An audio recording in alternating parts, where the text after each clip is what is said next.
Hello everybody and welcome to the Forrest & Company webinar. This isn't what I asked for, getting better results through better task assignment. My name is Michael Clark, Director of Sales and Marketing here at Forrest & Company, and I will be your moderator today. With me is Tony Welsh, Forrest's EVP, Consulting and Design. Welcome, Tony. Hi. Oh, hi, Tony. First, for everyone, here's some housekeeping. This webinar will be 45 minutes long, including a few minutes for Q&A at the end. I have muted everyone's mic so that we're not talking over each other. Please hang on to your questions until the Q&A. Nevertheless, as they come to you, you can send me your questions via the question box in your GoToWebinar interface. Finally, to all registered attendees, I will forward to you a copy of Tony's presentation. And sorry, one more note. Looking at the attendees here, this is truly another international Forrest webinar. A big shout out to our friend in Nigeria. Also, we've got some folks here from Vancouver. So, Tony, with great pleasure, I pass the mic to you. Michael, what? This isn't what I asked for. I wanted the presentation with the photos, not the cartoons. Oh, but Tony, you didn't specify that. Oh, darn. Oh, we'll have to go with this. Okay. All right. I'd like to start off with some myths about task assignment. We find in our consulting practice, we've dealt with lots of organizations. One of the biggest topics we find that we do a lot of training around and a lot of coaching around with managers is how to effectively assign tasks so people can get things done. You can see here some of the quotes that I've harvested from our time in consulting. I don't want to be seen as a micromanager, or I pay them enough, they should know what to do. Some of these are perhaps legitimate, but mostly they're just great excuses for managers not to do the work that they need to do in assigning effective tasks to people so they can get them done. We also hear these ones. They can't do it as well as I can, I'll keep it. Or this is really important, better do it myself. This is the flip side of inconsiderate task assignment. This is where the manager is a bit of a perfectionist and they don't want to assign the work to someone else. The whole idea of task assignment is to allow people to get work done on your behalf. So, Michael, I think we have a poll to start off here. We do indeed. I'm just bringing it up right now. Everyone should see it coming up on their screen. Here we go. How much work in your organization winds up being redone? And you've got 4 choices there. Lots, some, little, or we're perfect. So let's see what's coming in. It looks like some.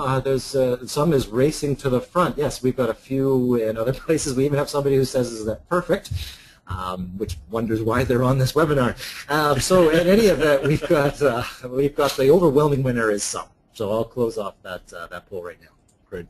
So you can imagine if you were able to assign tasks appropriately and people were getting all the work done, imagine how much time that each organization that you're working for right now would save. This slide represents the entire loop of delegation, and we're going to be spending a lot of time on the right-hand side of this. So I just wanted to talk through the entire picture so that we have a clear understanding of where our webinar today fits into the loop of delegation.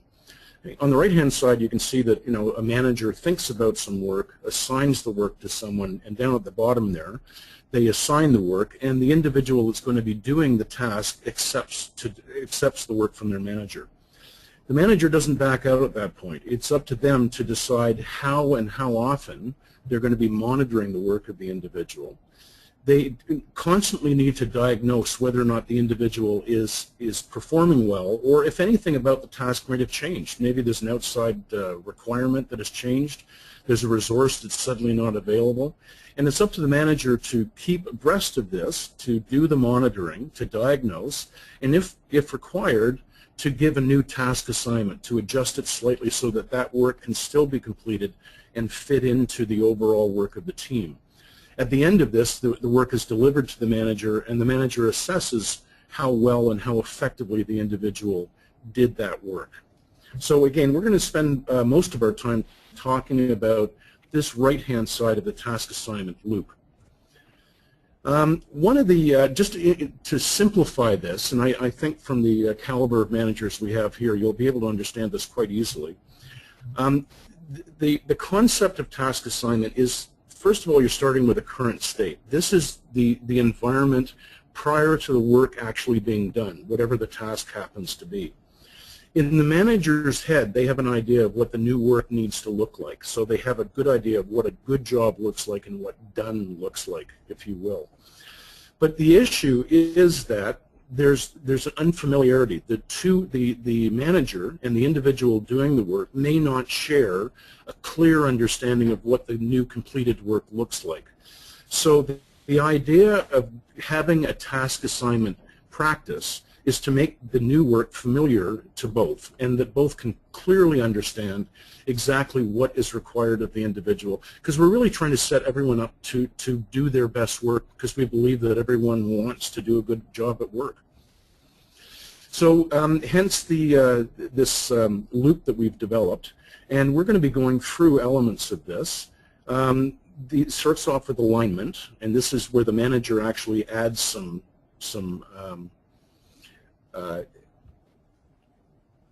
context to the work and does the thinking behind the work and is able to really articulate what the end state looks like. And then we get into the context. So now we're talking about the actual discussion that the manager will have with the individual. They need to set the context. They need to describe the purpose of the work in general terms. Then they need to specify, using these 4 magic letters, QQTR, what is the quantity, what is the quality, what is the time required, and what are the resources that the individual will have in order to get this work done.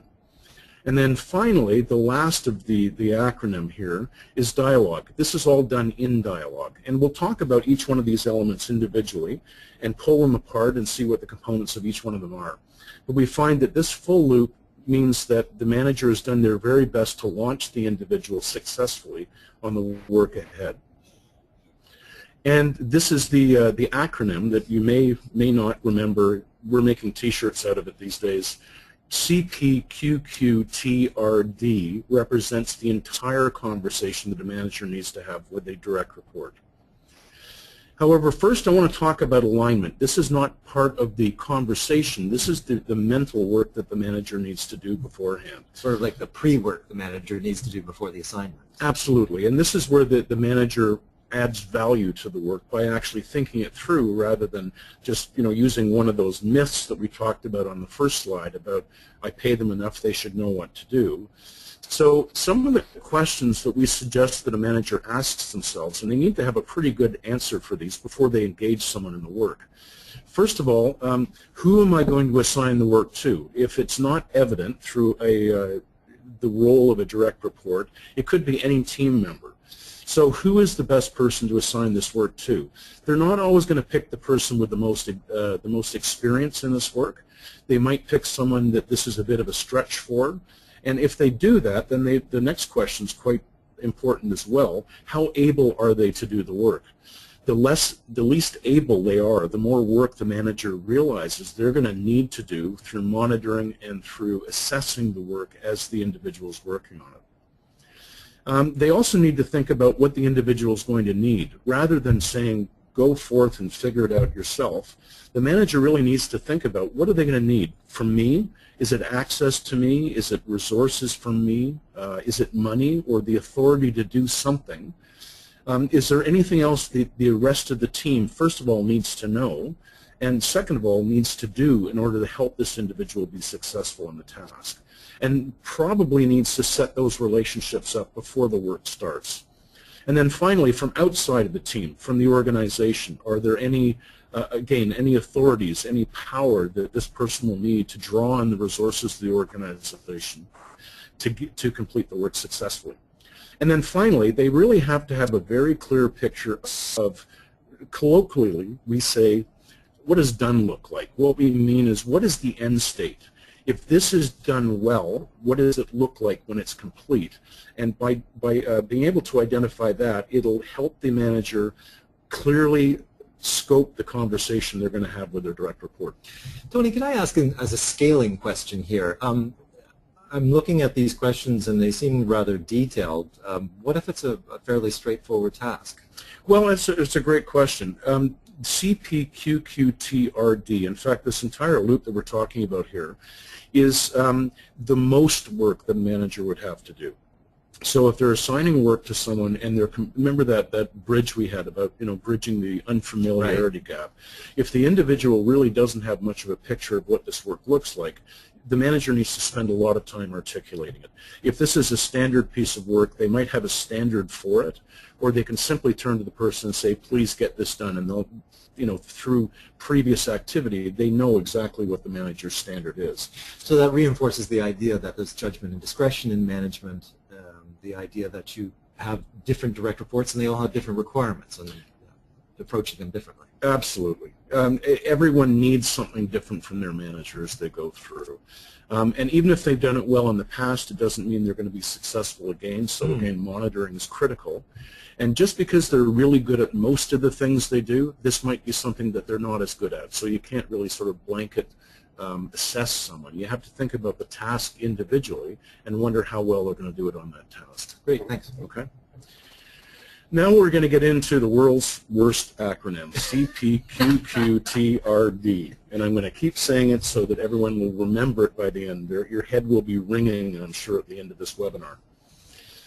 So first of all, let's talk about the C, context setting. This is very much the why. Why are we doing this work? Why is this work important? And Tony, I do have to ask you to stop there and tell me, why is the why important? Well, we've found, and I think, for the experienced managers here, they'll know this innately as well, the better people understand why something is important, the better they are able to, first of all, decide the priority of the work, but secondly, they're much better able to make better decisions as they go through. So if they understand the larger context in which the work is being done, they will be able to make good decisions and not have them second-guessed by the manager later on. Okay. So, and the kind of things we're talking about in context setting are, what is the strategy? How is this work related to the strategy, and why is it important there? Why is it important to either me as your manager or my manager, my boss? How does it fit into the bigger picture? And why is it important there? So, and again, this really allows, if people understand this part, it allows them to unleash their full potential and work on the work correctly and properly and really engage in it. One of the things that I'd like to do as we go through this horrendous acronym, I'd like to build a bit of an example for you. And I picked an example that is relatively fresh and important to me. It's part of my work, and hopefully it's simple enough that everyone will be able to relate to it.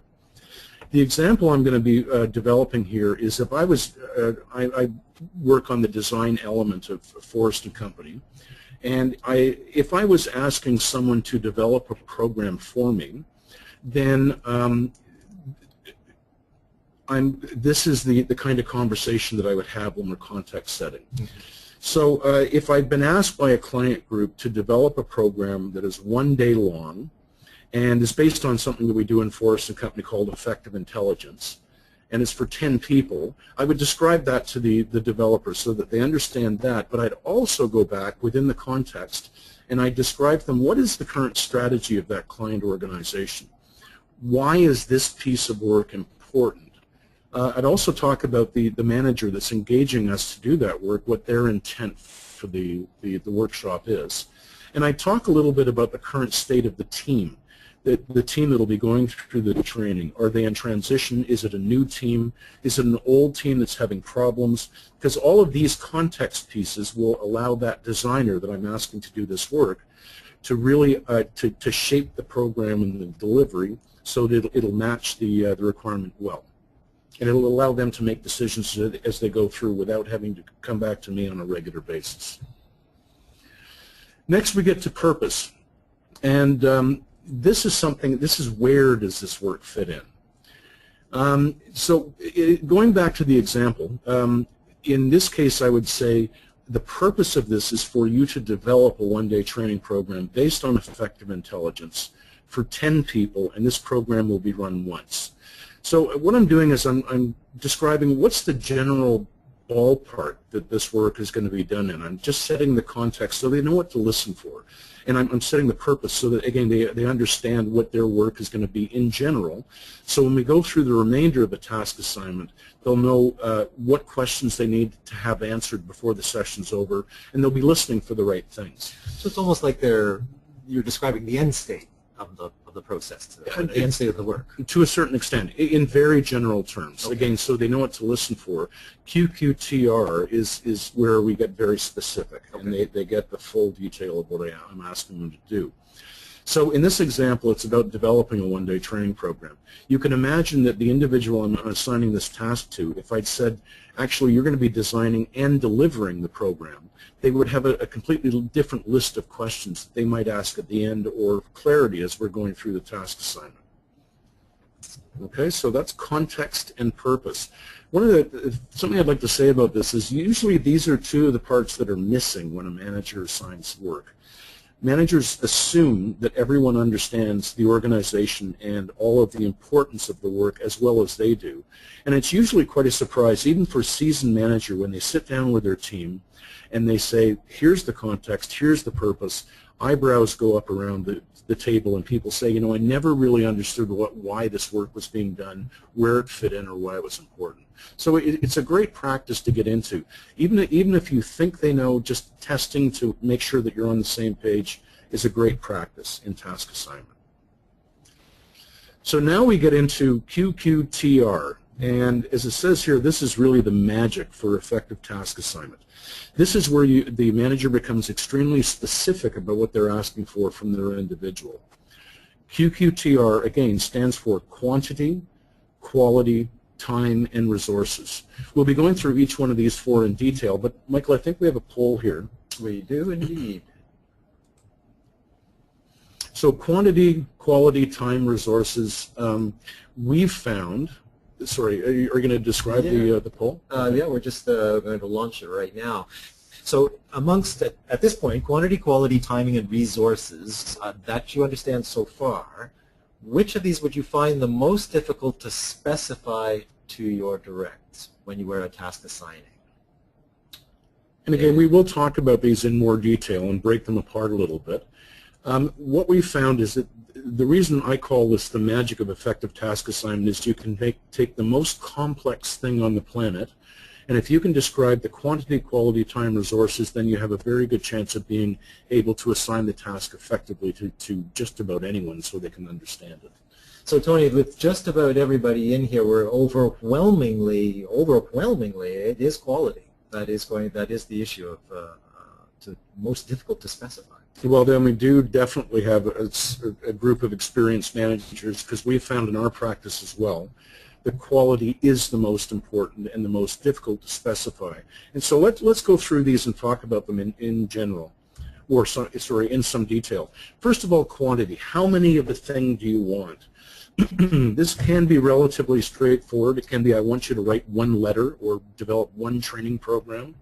It could be, I need you to design and build 10 of something, widgets, whatever they are, or to prepare 23 people to do a certain kind of work. So the quantity usually is fairly straightforward, but again, it's something that the manager needs to clearly articulate.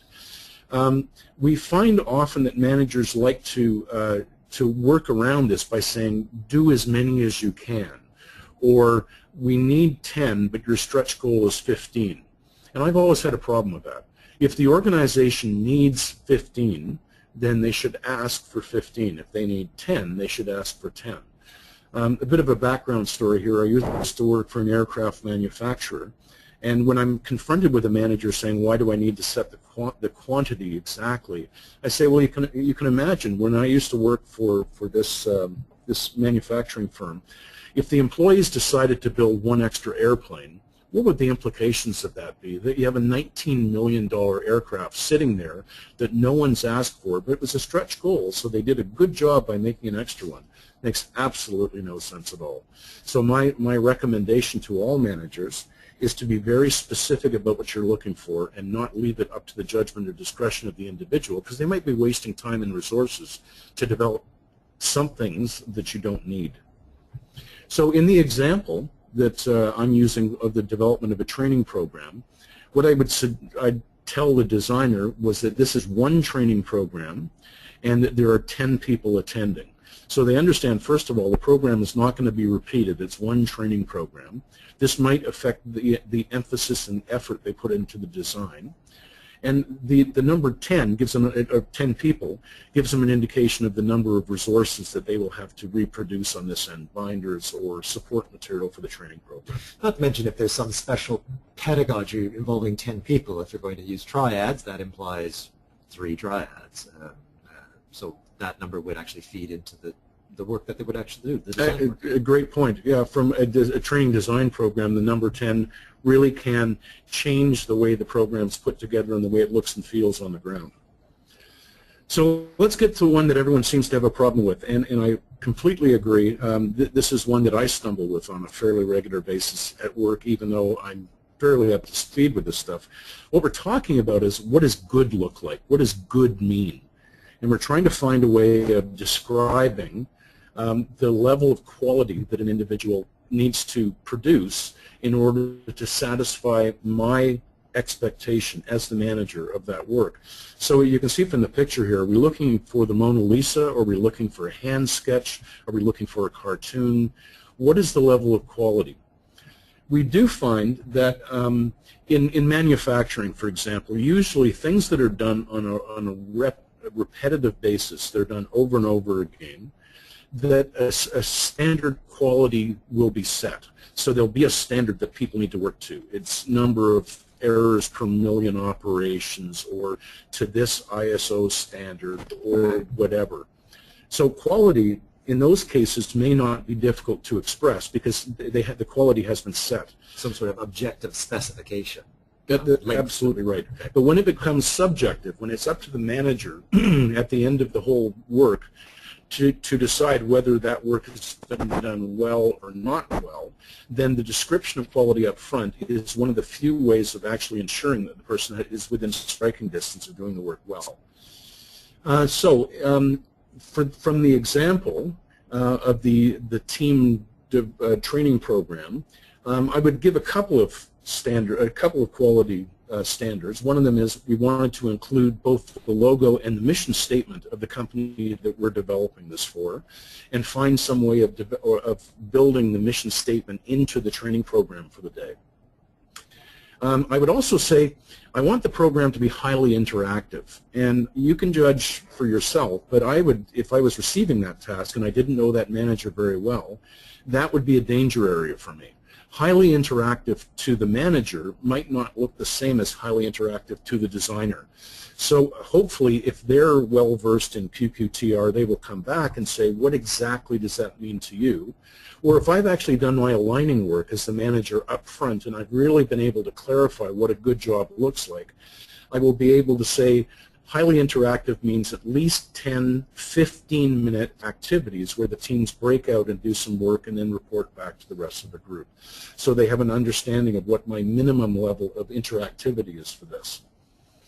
One of the things, and we found this again in our practice, that the articulation of quality can be difficult. So we've actually just recently developed a tool for this. This is a worksheet that at the end of this webinar, Michael, how can people get a hold of this worksheet? Anybody who's registered will get a copy. I'll send it over to them in PDF format. Great. Okay. So what I'm going to do is, I realize there's a lot of words on the screen here. I'm just going to talk about a couple of them. And again, this is something that you'll receive after the webinar is complete. Keeping in mind that this is a worksheet and it needed to be generic in nature because it's meant to help a manager describe just about any kind of work. Let's take a look at some of the questions that we suggest a manager ask themselves, either during the aligning, when they're actually doing their planning, or when they're working with the individual on identifying the quality. These are some questions we find very handy to ask and answer. So the first one is, how much direction do I need to give? This is the manager asking themselves, do I need to be extremely specific, or with this individual, knowing them as I do, will they already understand the quality I'm looking for? If I'm too specific, then I will be seen as a micromanager. If I'm not specific enough, then I'm not setting the individual up for success. So asking how specific do I need to be, I think, is a very good level-setting question to ask when you're aligning for this work. And then a couple of good quality questions. One of them is, what exactly is it? Can I specify exactly the work? And then the flip side of that, to provide some boundaries around the work, what exactly is it not? So is it exactly for a training program for 10 people, and it's exactly not a half-day training program for 15? So being very specific again on numbers, but back to the quality will help there. Two more that I kind of like, and it's a bit of a brain teaser, but one of them is, what is almost it but not quite it? So if I'm trying to really define something that's difficult to define, what is almost the thing I'm looking for but not quite? And then the flip side question of that is, what is almost not it but still within that ballpark? I won't go through the rest of the questions, but I hope that you'll find these useful and generic enough. And please feel free to use this a couple of times and then add some of your own questions based on the type of work you do, on your knowledge of the team and the experience that they have, and the kind of quality expectations you have within your industry. Another element to the worksheet is these, on the left-hand side, we have some good generic quality questions. On the right-hand side, these are some elements you might think about to make sure that you've actually thought about all of the elements of quality. So asking yourself, what is the quality of the performance that this person, whatever the person's working on, when they're finished, if it's a thing that they're building, what performance are you expecting from that thing? What kind of features specifically are you looking for? If you're building something, does it need to have push buttons or dials? What are the features you're looking for? Does it need to be reliable over a long period of time or for one use only? So back to the training program that we're developing, this is a one-time only training program. If it was being conducted 50 times with the same organization, that might affect the way it's designed, and also might affect the materials that I would ask the designer to develop in order to cut down the cost for a client. We try and limit the amount of material for a longer run program than a shorter. And then you can see the other questions there about durability, about perceived quality as opposed to just the actual quality of the thing. So we find that hopefully you'll find this of use, and we would love any feedback that you might have on once you've given this a try a couple of times. If the task is simple, you probably have to ask one or two of these questions. If the task is very detailed, you might actually find yourself using all of these and some more on top of that to clearly define the quality. Tony, just before we move off the idea of quality, I just had a blinding glimpse of the obvious. Quality in this context refers to the nature of the end state, not necessarily whether it's 100% or 80%. It is basically one of the details of the nature of good. Which was a bit of a mind opener for me. Wow. Yeah, we've been working with you for 7 years now. So is that true? When you're thinking about quality, you could substitute the word nature. I think you could, but then it would be QNTR, yeah, right. And that's a ridiculous. Right, that doesn't work at all. But to that point, the nature of it, especially that last element, the perceived quality of it, that could be very much the nature of it as well, as seen by others when the work is done. So it's a good way of looking at it. It might be a handy way for the listeners here to perceive and think about quality as the nature of the element. So great, yeah. Wow. We're learning as we speak. As we speak. On to the next one, QQTR. We're now on to time. Normally this one is not a difficult one to describe, but we do find many managers that will say things like, can you get this done as soon as you can, or when you have time. And then in some cases the manager will come back at the end of the day and say, hey, did you get around to that yet? The individual is thinking to themselves, if you had a time requirement, why didn't you tell me up front? One of the biggest things that managers and everyone in the speed of the work environment we're in right now have difficulties with is understanding the priority of work. This is one of the elements that you can provide someone that's doing the work so that they can discern what the priority of the work is. If it needs to be done within 5 minutes, obviously it's my #1 priority. If it needs to be done within the next 5 months, I can probably let it slip for a little bit and do other higher priority work before I start on this one. So to the example that I'm developing, I'm going to give actually 3 time elements to the designer. So the program will be delivered 3 weeks from today. That's a very important time. So they know that is the element that we're really gunning for. However, I'm going to put a couple more timings in there so that they really understand exactly what I'm looking for. I need to rehearse 2 weeks from today, and we need to have time to proof the material before the session.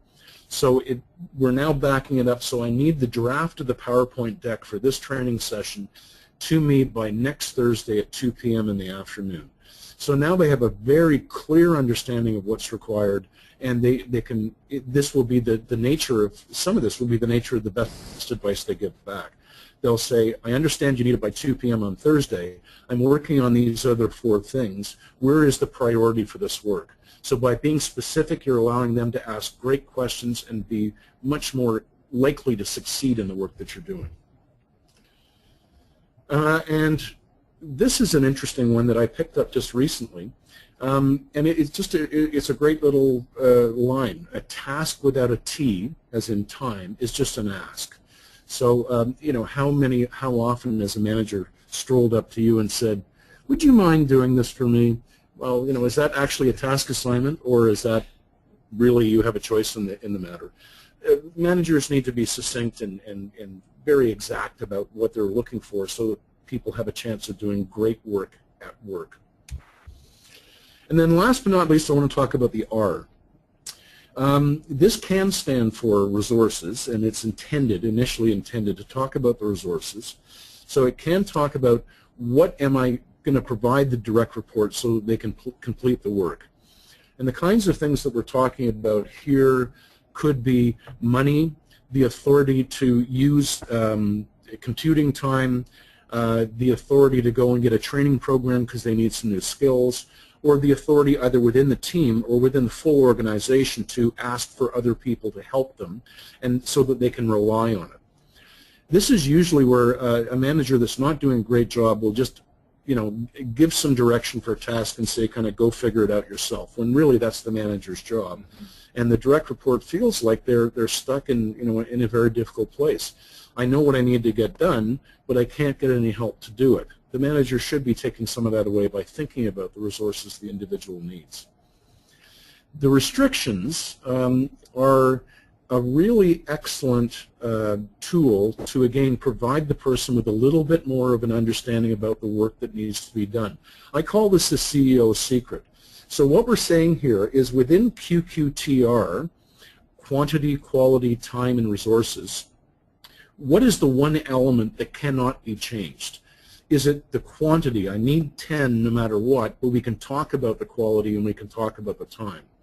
Or the quality has to stay at a certain level, and if it takes more time, come back to me, give me some best advice, and we'll talk about it. So by specifying the thing that can't move, the manager is allowing the individual to really understand where they can engage with best advice back to their manager, or they will realize what kind of how creative they need to be in order to get the work done. So I refer to this as the CEO's secret because recently we've had 2 CEOs that have used the restrictions very effectively. One of them was a CEO of a medical testing organization who made it very clear to all the staff in the organization, from his vice presidents right down to the front line, that of the 4, quality is the one thing that organization would never cut a corner on. So by saying that, he said, I can expect my VPs or my directors to come back and say, okay, I understand the quality can't move. This is the time issue that I'd like you to discuss with you, or this is the quantity. But even more so than that, it allowed frontline employees at 2 o'clock in the morning when they're doing a night shift and they're confronted with a problem, if they know that quality is the one thing that can't change, they can make much better decisions even when the manager's not available to get advice from or to get direction from. Another CEO that we're dealing with now has decided that time is the most important element for their organization. They're a retail organization, and they have difficulties sometimes with the fact that things are advertised in a flyer that are sent out a couple of weeks before a sale goes on, and in some cases people have shown up at the store when the flyer is supposed to be active and the material or the products they wanted to purchase weren't there. So immediately the organization has lost credibility and probably lost some customers as well. So the CEO has said no matter what, time is the most important. We might not get the full quantity, we might get too much or too little. The quality of the packing to deliver the item to the store might be a little bit off, it might be rushed, but the material will always be there on time. And if you need more resources, get back to me and we'll talk about that one. Cool. Tony, before we move off of that one, just a question about resourcing. As you know, around here we've identified that 70% of work occurs across organizations, cross-functionally. And of course that's a big headache and heartache for a lot of our clients until we get that sorted out. Tell me about the manager's role in arranging for those authorities in this resourcing section of QQTR. Yeah, a great point. And again, it's one of the things that is generally not done well. As Michael said, we have found that between 70 and 75% of the work or the effort in any organization actually goes cross-functionally. Although the interesting thing is that most organizations are organized in a hierarchy and they're organized functionally. So all of human resources, for example, work for the vice president of human resources. But most of the work that HR does, in that example, actually works side to side. They're giving a service or providing something to people that aren't in human resources. So it really is the job of the manager to think about beforehand, what are the resources this person needs? What relationships do I need to set up outside of my team so that this person can go to finance and get the numbers they need, can go to procurement and have the right materials purchased at the right time. IT, of course, is a huge one. Yeah, making sure that the help desk is ready, that the new platform is set up, whatever the case might be. And then I feel it's very much up to the manager to go to their peer managers on either side and set the relationships up beforehand. So it's not about the individual doing the work going cap in hand to someone outside of their team and asking for something.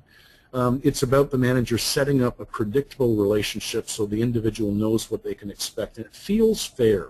Yeah, that's right. It doesn't sound. It's not at that point. It's not an authority. It's not a power relationship. It's a clarity between two people about who owes what to whom when. Very much so. And it's one of the employee engagement is one of the biggest things that all organizations are looking for. And I've studied many different studies, feedback sessions about employee engagement. And one of the biggest ones I find, first of all, is the connection between the manager and the direct report is really builds the engagement of an employee, because in many ways the manager is the company to that employee. So the more they're helpful when they're assigning work to them, the more there's a connection between the manager and the direct report. But another case or another cause of employee disengagement, which is rampant in North America, is where people are given work but they don't feel they have enough power, enough authority to get that work done. So they're being held accountable for doing some work, but they can't affect the work by going and getting. So a simple example I always use is if my job is to make sure that the boardroom is set up appropriately at the beginning of every day, but it's locked and I can't get the key whenever I need it, it's patently unfair for me to be held accountable for setting up the boardroom because I can't get in when I need to. Right, of course. So great question, actually. Very good question. So back to the example that I've been sort of developing for you here. So if this was me defining the work of designing a training program to a designer, what I'd say is I think you have all the resources that you need because this is the kind of work that you normally do. If I'd thought about it and there was something new they would need, I would give it to them. But they should have a computer. They've got access to PowerPoint. They have access to the full library of all of the things that we've done in the past. What I will say, though, is because you might have other questions, I'll be available for any questions you have both tomorrow and the day after in the afternoon. So please come in and see me. And as far as restrictions go for this, what I'd say is the one thing that can't change is the time. The program needs to be delivered 3 weeks from today, and that can't be moved. But the rehearsal can be moved. So I've given them some boundaries, some guardrails about the kind of advice and the time that they can play with. And I also will say you must use the approved deck that we have with the images that we've developed in the past. So they know that they're not expected to, and I'm not welcoming them to come up with new ideas about effective intelligence or whatever it happens to be, is to use the standard material and to organize it so it's going to meet the requirement of the client. Okay. Okay. And then finally, dialogue. It's a two-way conversation between the manager and the individual. Back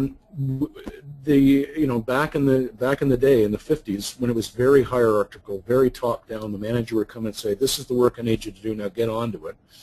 It doesn't work these days. And as we deal with a lot more complex work and more intelligent employees, there's a lot to be gained from having a good open dialogue with the individual.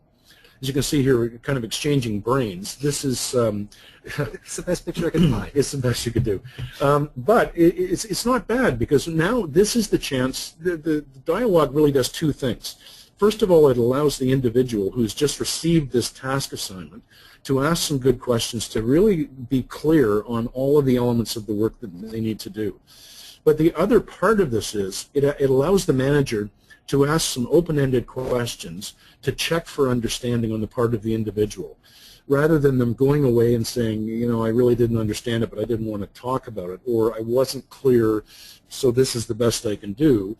The manager can say, so how are you thinking about approaching this problem?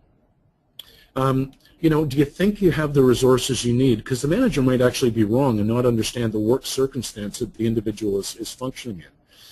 So by doing that, it allows the manager to be sure that they've assigned a good task, and it allows the individual, hopefully, ample opportunity to have an honest, direct conversation with the manager, to ask questions, but also to give some good best advice. Like, this isn't good work for me to do, or, I could actually do 3 training programs in the time you've assigned me just to do 1. Would it be helpful if I did 3? Or should I just stick to the 1 and raise the quality of that 1?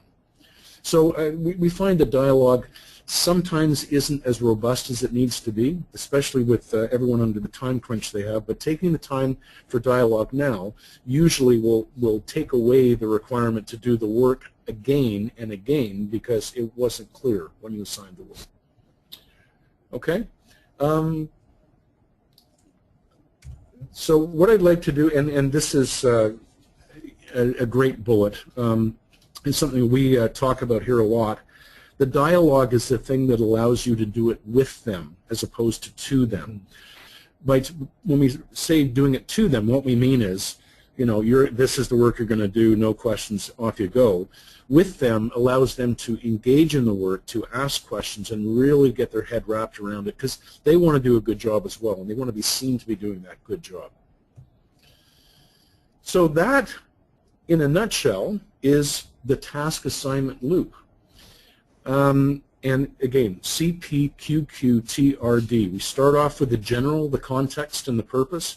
We get very specific in the center in QQTR, and then the discussion allows it really to drive home and make sure that both sides are clear on what is going to be done. Now, we've talked a lot about task assignment, but we haven't talked about the back end. And one thing I'd just like to talk about quickly here, some of the barriers to successful task assignment. Normally what happens when a task is not done as well as it can be, what immediately happens is everyone points at the person doing the work and said, they screwed up. And what we're suggesting is that that is not the best way, first of all, to build a quality team, but also to get work done more effectively over time. So what we suggest is the first place that a manager should look if they didn't get the result that they expected is to take a look at the organization. And what we mean there is, what was the environment in which this work had to be done? Is this the first time this work had ever been done by this team? Or does this team see this kind of work as being bad or boring work? Or does the individual see it that way? And we'll talk more about the individual in a minute. Did the organization respond the way they were supposed to? When I set up those relationships to get the resources that the individual needs, did they actually do what they were supposed to do, or were there barriers put in the way because the other team got busy and they didn't see the same priority that I and my direct reports saw? So take a look at that first. See if there were any organizational things outside of the control of the individual that stopped this task from being done properly. And then again, before you leap to the individual, it's really a good opportunity for the manager to look in the mirror and say, what is it that I did, possibly, that stopped this task, this person from doing a great job? Because I'm assuming, again, that they wanted to do a great job. Was I unclear? Did something change and I failed to tell them? Did I manage this one badly? Do I have a bad relationship with this person so that they would not have come to me with any questions or issues that they had, and they just kind of suffered along, and this is what I'm getting for not knowing my people and taking good care of them? This is a great way for a manager to learn over time to be the best task assigner around. And everyone loves to work for a manager who is absolutely crystal clear on the work that's required and how well someone does. No one wants to guess at the end of the day how good a day they've had. If the manager's plugged in and they're doing a good job, they will know, and hence the engagement of the team will be quite high. And only then, I suggest, is it time to look at the individual. If there weren't any organizational issues, if the manager's pretty confident that they did a pretty good job of assigning the task, now we look at the individual, and there's some more questions there. Did I actually pick the right person to do this work? Is it reasonable that they should have been able to get the work done with all of the resources and the effort I put into describing the task? Or again, is it back to the manager and I didn't do a good job of setting this up? And then what can I do for this individual in the future to help them overcome it? Because they're going to know that they missed the requirement as well. So I don't want them wearing that too long. I want them to be effective, and they want to be effective. What can I do for them in order to help them better? Should I have monitored more closely? Did I leave them on their own resources when they weren't able to do the work?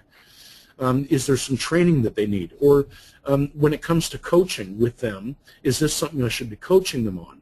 So it's a lot of good questions, but rather than, again, when you point one finger at someone, there's three fingers pointing back at you. It's kind of silly, but if you try it, and I bet you are right now, it's absolutely true. So take a look at the organization, take a look at the manager, and only then do you start really digging into why the individual failed in that particular task. Brilliant. So that is all I have to say about task assignment. Well, thank you very much, Tony. That was great. We've got a couple of questions here while I'm sort of sorting them out and parsing them. The first one I'll launch with is sliders. When you talked about the QQTR, I get the impression that you can up the quality, but at the cost of time, or up the time at the cost of quality or resources. You want to talk a bit about that? I know in your examples you talked a bit about it too. Yeah, I did, and I should have been very specific about that, so thanks for catching me. In fact, that is the magic of QQTR. There are only 4 ways to describe a task: in the quantity, the quality, the time, and resources. You can think about the biggest thing on the planet or the smallest piece of work on the planet. They can all be described using those four elements. So if someone comes back to me and I've assigned some work to them and they say, listen, I can't get 10 done in the time that you've given me, I have a choice. I can either say I can drop the number of things I'm looking for as a manager, and then of course make sure that everyone else knows we're not making 10, we're only making 7. I could lower the quality so I don't need it at 100%, or I don't need it to this standard. I just need it in draft form. As far as time, I can give more time, or resources. I could apply more resources. I could get a second person working on this. and they work, you know, backwards as well. So if someone's able to do the work in a shorter amount of time, well, do I want that, or do I want to raise the quality standard, or do I want them to make more in the same amount of time, or do I take away some of the resources they might have, because resources are always scarce. I might be able to take some resources from there and apply it to other work on my team. So they are very much sliders. If one is in trouble, the other ones can be moved up and down to offset and assist. Unless, as you mentioned in your example, the manager, or in those cases the CEO, actually said, no, you know, we're not budging off quality. We're not budging off the time. Yeah, and what that allows for is real creativity. Right. It allows for the individual to say, okay, if I can't move this, I don't have to worry about all four. It's only the other three that can move. So what's the advice I'm going to give to my manager, or what's my workaround that I'm going to develop here to get this done, keeping that one static and changing the other three. And because I understand the context and the purpose of this, I should be able to make some good decisions on the other three sliders that can move. Okay, I see. The next question, we do only have, I want to be conscious of everyone's time, and we have gone over a minute or two, but I'm hoping you're getting value out of this. So we'll just one more question here. I did have somebody ask, you said the word best advice, you said the expression best advice, and it sounded like a thing. Can you talk about what it is and how it's connected to CPQQTRD? I'd love to. It is the lubricant of any organization that does well. It's the way the organization talks to itself. So there's in a lot of organizations that are very sort of, you know, structured and hierarchical, the communication goes from the top to the bottom. What best advice is something we firmly believe it's the requirement and the obligation of every employee to provide the best advice to their manager. If I hire someone that's got an MBA, for example, I expect to get my money's worth from the salary that I'm hiring them with. I get my money's worth of advice and the experience and the knowledge and skill that they bring to that job. If they're holding back, I don't think I'm getting my money's worth. So best advice is very much about not just advice, but, you know, with my best thinking from where I sit, from my view of the organization, with my knowledge, skill, and experience, this is the advice that I'd like to provide to my manager. And it can be, I don't think this is going to work, or it can be, I don't think this is going to work, and here's my 3 suggestions. Something I hear often in management training programs is people saying to their teams, don't come to me with problems, come to me with solutions. And frankly, I think that's crazy. The manager's in a position where they have a wider purview on the organization. If the individual knows there's trouble, do you really want them to wait until they've figured out from their end what the solution is? Or would you rather early warning that there's a problem so that the manager can engage in managing the team effectively and work with the individual to figure out what the workaround is? So I would suggest that you open up the communication, the dialogue with your team, so they feel comfortable saying anything to you, and you can decide whether or not it's of value or not. Great, thank you very much, Tony. And that does run out the clock for us. There are a couple more questions here, and either Tony and I will respond to you offline. But in the meantime, thank you very much, Tony. Thank you very much. I'm going to run out and assign a task to somebody. Well, first I'm going to align, and then I'm going to assign. Okay. And thank you to all our attendees. You've been listening to Tony Welsh talk to us today about This Isn't What I Asked For, getting better results through better task assignment. This has been a Forrest & Company webinar, part of our growing list of resources available through Forrest Fire. To sign up for Forrest Fire, the Forrest Fire Communications Group, visit www.forrestandco.com and click on the Communications Group button. Registration is free, and of course you can unsubscribe at any time, but it's our job to make sure you don't want to. Thank you very much for attending, and everybody have a great day.